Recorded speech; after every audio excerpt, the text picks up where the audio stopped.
So My Hero Academia Season 6 is already halfway over. Wow, time flies. And it's safe to say, I'm pretty far behind on these videos. So it's time to catch up and start reviewing. In this video, I'll be breaking down, letting you in on little details, and giving my opinion on 3 episodes of this season. That being Episode 7, Episode 8, and Episode 9, respectively. But before I begin, don't forget to Detroit smash that like button and slide on into that subscribe button's DMs to hit that notification bell. And now, without further ado, let's not waste any more time and dive right into My Hero Academia Season 6, Episode 7, titled Disaster Walker. This episode covers roughly 2.5 chapters of the My Hero manga, following the events of the second half, Chapter 276, 277, and 278. This episode picks up exactly where the last episode left off, following a quick montage of all the heroes' families living their peaceful lives. While a news reporter announces we're all going to die, we see Endeavor and the number 10 hero Ryukyu battling out with a quirk-erased Shigaraki. God bless you, Aizawa. Unfortunately for the heroes, this still isn't enough, as Shigaraki begins to smack around the two heroes like a man to his meat on the 1st of December, and even goes as far as to taunt them, performing the now iconic number 1 hero victory pose on top of Endeavor. Ooh, that's definitely got to hurt the ego. Shigaraki, while in top form, then explains how he strategically didn't decay all of the Nomus in the secret facility, who, by the way, are now attacking all of the heroes, so he could activate them later using his radio wave quirk. Not only showing Shigaraki's genius, but also his new amazing control over the DK quirk. We're also informed that these Nomus are all near high-end Nomus. Shiggy, sick of being nerfed, realizes that if Eraser can see him, he must be able to see Eraser, and he rushes our beloved Papa Aizawa like a tiger hunting a gazelle. Aizawa, seeing Shiggy approaching, thinks about how he won't be satisfied until he sees his children, aka Class 1A, graduate and become the heroes they were meant to be, exclaiming, "You're the one standing in the way," which is actually a moment I thought was pulled off better in the manga, which is one of the very few times I've said that in this season, which says a lot in its own right. However, right before Aizawa gets turned into a dust bunny, the main dynamic duo, Midori and Bakugo, burst onto the scene and start to battle it out with Shigaraki, rationalizing their actions by claiming that all the other heroes are occupied with Nomus, and if Aizawa gets taken out, it's all over for everyone, stating the worst case scenario would be if we lost our teacher, which actually causes Aizawa to tear up a bit, something that wasn't too clear in the manga. And so the dynamic duo, alongside Gran Torino and Endeavor, battle it out with Senior Face Cream. During this bout, All For One's will briefly takes over Shiggy's body, forcing him to call Midoriya little brother, referring to All For One's brother's quirk, One For All, not implying that Shiggy and Midoriya are brothers. Just thought I'd clear that up. And Endeavor, thinking about his conversation with All Might about what it means to be the number 1 hero, lands a devastating vanishing fist attack directly on Shiggy, which shocks even the other heroes. That's my number 1. I also want to mention that Bakugo and Midoriya have a little synchronized attack moment here, and God, I just love when these two team up. We need more of it. But right as the action really starts to heat up, pun intended, the episode cuts back on over to Team Edgeshot, where we see Gigantomachia rise from the ground, gathering all of the main League of Villain members on his back, and Skeptic, and begin to rush his way over to his master, Shigaraki. While on the way to his master, he runs right into the only other character big enough to handle that macho Machia meat.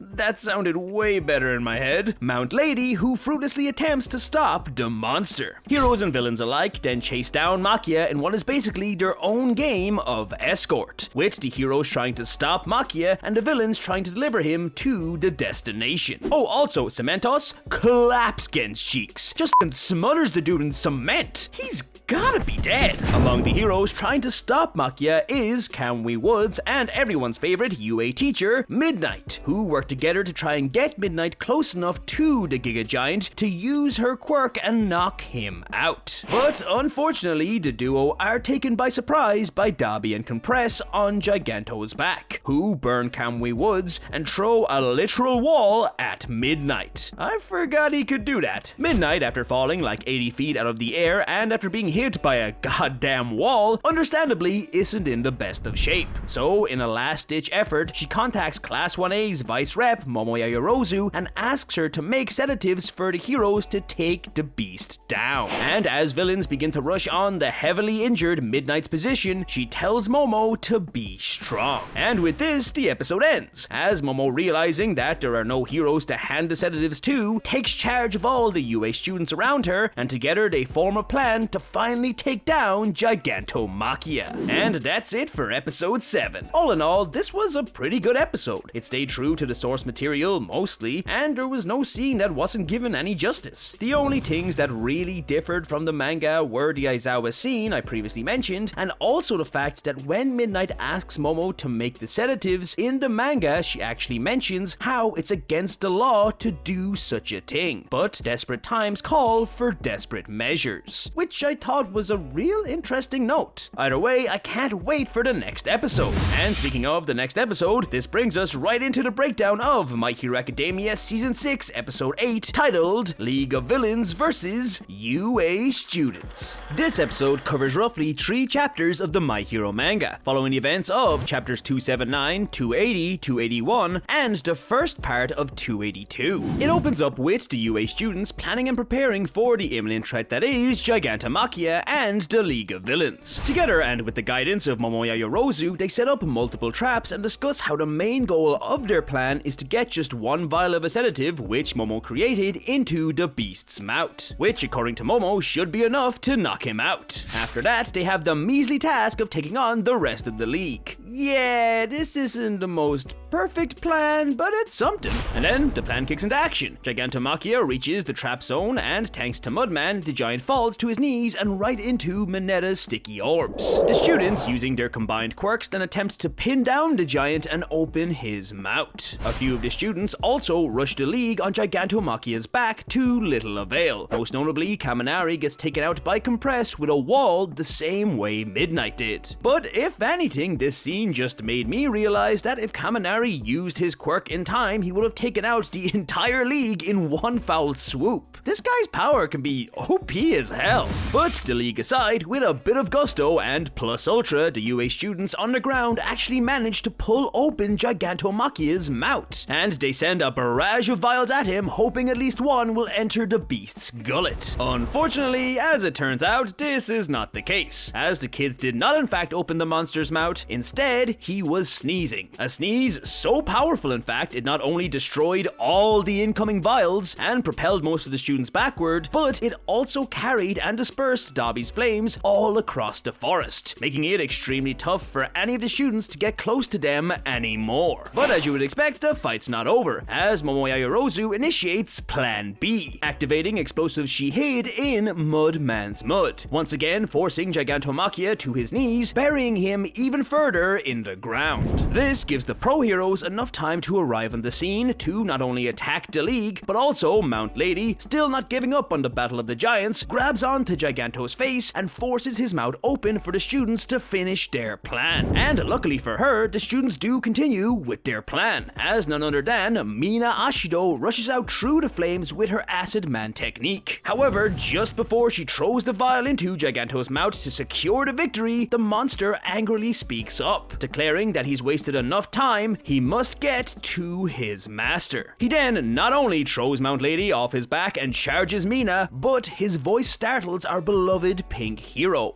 as she recognizes Machia as the very same giant she saved her friends from all the way back in middle school. Machia then goes to smack Mina out of the sky, but mere seconds before he hits her, none other than Kirishima jumps onto the scene, knocking Mina out of the way, saving her and taking the hit himself. Now, what's beautiful about this moment is that it's a full circle moment for Kirishima, as if you remember back when Mina first met Machia, Kirishima was there too, but he was too scared to jump in and save his classmates. However, now when faced against the very person who made him question whether or not he could become a hero, he didn't even hesitate to jump in and save his friend, even if it meant his own life. Kirishima fully redeemed himself. And to celebrate this point even more, as Kirishima takes the hit from Makia and launches Mina Ashido's vial into Makia's mouth, the iconic track You Say Run plays in the background, which is the first time I believe it's been played since Todoroki vs Midoriya all the way back in Season 2. Kirishima is so badass he brought back the first OST. The students then all work together once more to attack and distract Makia as more pro heroes fly in on the scene to help take the monster down. Hooray, the heroes win! Except they don't, as Makia takes Momo sedative like a champ, and right before You Say Run can get to its crescendo, the music stops as Makia enters into his full power form. But before we can see what happens to our students, the episode cuts back over to Midoriya Bakugo and the others, where we quickly learn that Endeavor's vanishing fist attack didn't kill Shigaraki. Shiggy, now sick of this fighting, goes on a rant about how society abandoned him and so many others, and that's why there are heroes and, more importantly, villains. And then, to everyone's surprise, he charges the heroes once more. Gran Torino intercepts this charge to his dismay, as Shigaraki quickly counters the old hero and brutally and bloodily crushes his body.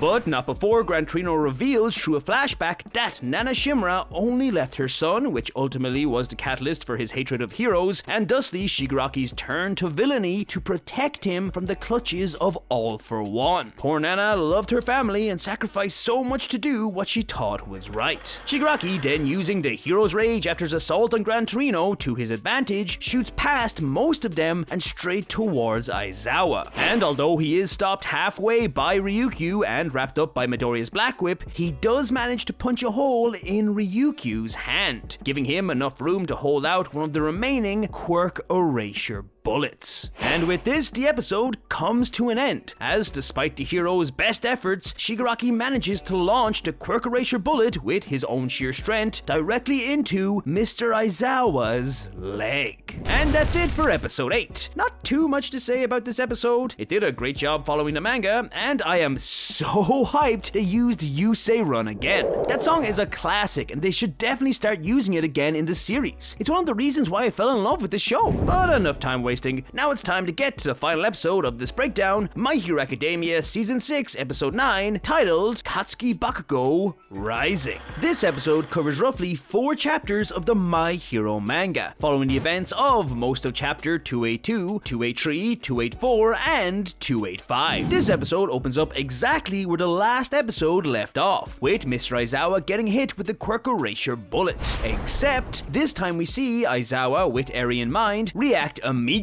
and cut off his own leg to prevent the effect of the bullet to spread throughout his body. Not gonna lie, Aizawa took one hell of a chance with this one. While this does save Aizawa's quirk, it does cause the hero to wince for a split second, turning off the quirk erasure on Shiggy, allowing the new king of villainy to use his air cannon quirk to propel himself towards Aizawa and take out one of his eyes. That's right, Aizawa has lost an eye. Luckily for Aizawa, Shoto Todoroki arrived on the scene just in time, after he followed Bakugo and Midoriya earlier to stop Shiggy from taking any more. But with Aizawa out of commission and out of a depth perception, Shigaraki smiles as now there is nothing stopping him from unleashing his full power. The episode then cuts away, this time to Ida, Uraraka, and Froppy watching a news report where they learn that Gigantomachia is trashing his way through numerous cities, destroying everything and everyone in his path on his way to Shigaraki. We also see that the UA students who tried to stop him are some of the only members of Team Edgeshot left standing, as Gigantomachia didn't attack them because he didn't even see them as a threat. Damn, that's cold. Following the UA students' realization that their efforts were futile, we go right back to Shiggy and the others. Shigaraki, now free of quirk erasure, decides it's time to end this fight, and goes to use his decay quirk. Although, as he goes to touch the ground, his body begins to rip apart, as it's revealed that just like how Midoriya's body hasn't acclimated to the full power of One for All, Shiggy hasn't acclimated to All for One, so using too much of his power is destroying his own body. This, accompanied by the fact that Shiggy was awakened earlier than he was supposed to, has caused his body to suffer drastically. Using this brief moment of weakness and confusion, Midoriya, now pissed that Shiggy has broken 2 of his mentors, grabs Shiggy and everyone else using Black Whip to prevent anyone from being decayed, and and shoots into the sky using the 7th user of One For All's quirk, Float. So yeah, Midoriya has unlocked Nana Shimura's quirk Float and can now stay floating in the air. Midoriya then drops his ally safely to the ground and, with Shiggy still caught in his Black Whip, proceeds to go to Pound Town on the villain, who doesn't really have any counters to this strategy. As Midoriya is doing this, the episode does cut to a quick flashback where we see Midoriya training with Uraraka, Froppy, and Zero in preparation for him unlocking the quirk Float, and we also get Afro Deku. Funky. During this flashback, we also see Bakugo talk with All Might, where we learn that there is some mystery going on with how the 4th user of One For All died, that All Might is keeping secret, as well as that Bakugo wants to have another conversation with Midoriya about their past, mainly about his time as a bully, but he hasn't found a chance to talk to him yet. And once again, the episode cuts back to the present, where Midoriya and Shigaraki are both pushing their bodies to their absolute limits in the sky in what seems to be the ultimate test of endurance. Will Midoriya be able to break Shigaraki, or will Midoriya break himself first? Bakugo, realizing that Deku can't compete with Shiggy's regeneration, comes up with a plan of his own, and he works with Todoroki to get Endeavor up to Shiggy so he can give one last prominence burn and, just like Hood, wipe the villain from existence. And as Bakugo remembers all of the bad things he's done to Midoriya and how Midoriya has grown, he executes this plan to perfection. Endeavor grabs Shiggy and goes plus ultra. But unfortunately for the heroes, All For One isn't going to let his successor go that easily, and with Shiggy's permission, he actually takes over his successor's body and uses rivet stabs to free himself from Endeavor, although he is very crispy now, and he sends the rivets towards Midoriya. And with this, the episode comes to an end, as Bakugo, seeing the stabs coming at Midoriya, faces a moment that, according to All Might, occurs in every true hero's life. His body moves before his mind can think, and he rockets onto the scene and knocks Midoriya out of the line of fire, taking a hit from all of the rivets himself. And that's it, folks, for episodes 7, 8, and 9 of Season 6. Overall, I really enjoyed these episodes. The pacing was great, the animation was great, and it's following the source material basically one-to-one. You couldn't ask for much more. A little note I do want to mention is that in episode 9, when you see present-day Bakugo's hand reaching out to little Izuku, this wasn't actually in the manga, but a reference to the cover of volume 29, which is a great addition if I say so myself. But yeah, let me know what you thought of these episodes. If you liked this video, don't forget to leave a like. For more My Hero content, subscribe to the Lunchtime crew. Thank you so much for watching, and I'll see you in the next video. Plus Ultra.